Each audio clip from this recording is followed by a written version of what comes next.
rien ne sera comme avant. Ceux qui veulent accepter ça n'ont qu'à l'accepter dès maintenant. Et que le président de la République se tienne pour dire qu'à chaque fois qu'il voudra passer une loi qui n'est pas conforme aux aspirations du groupe sénégalais, c'est la gendarmerie qui le passera. Maintenant, si c'est conforme aux intérêts des Sénégalais, ben, on passera, parce que nous ne sommes pas là pour bloquer le pays. Nous sommes là parce que pour la première fois, les Sénégalais ont dit, contrairement à ce que certains veulent nous faire croire, que les Sénégalais vous ont dit, maintenant, on est à l'ère du consensus, allez discuter. C'est archi faux. S'il n'y avait pas eu des bourrages d'urnes, s'il n'y avait pas eu du vol, Benno Bokk Yakaar n'aurait pas eu plus de 75 députés. L'opposition est largement majoritaire dans ce pays. Nous en avons la conviction. Mais comme le président a ouvert la phase de combat, qu'il sache nous que nous paraît fouf. Nous sommes plus que prêts. Et je le répète, nous sommes ces jeunes qui ont été abattus. Et c'est pour ça que nous mettrons en place des commissions d'enquête parlementaire pour élucider tous ces meurtres. Vous avez les images aux Parcelles. Cet homme en tenue-là qui sort, qui arme, qui vise et qui abat un jeune. On en fait quoi de ces morts-là?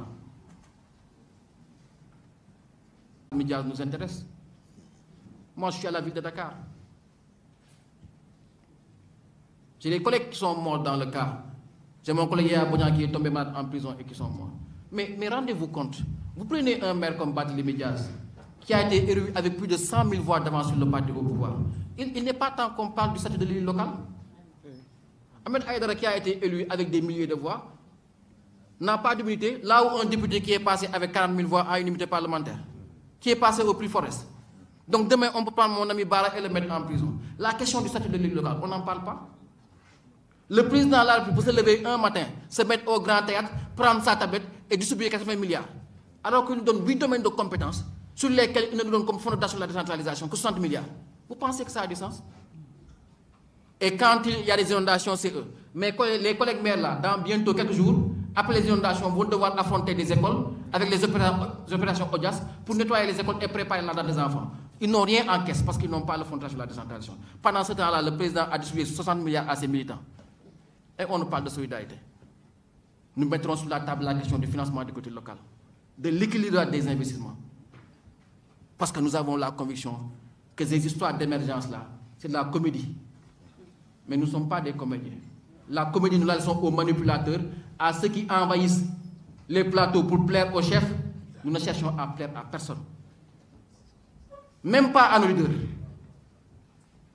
Nous croyons en Dieu. Et par la grâce de Dieu, nous sommes appelés à servir nos peuples. Vous pensez comme se moquer de moi, Mansour Faye, un petit agent de mairie ne peut pas me battre à Saint-Louis.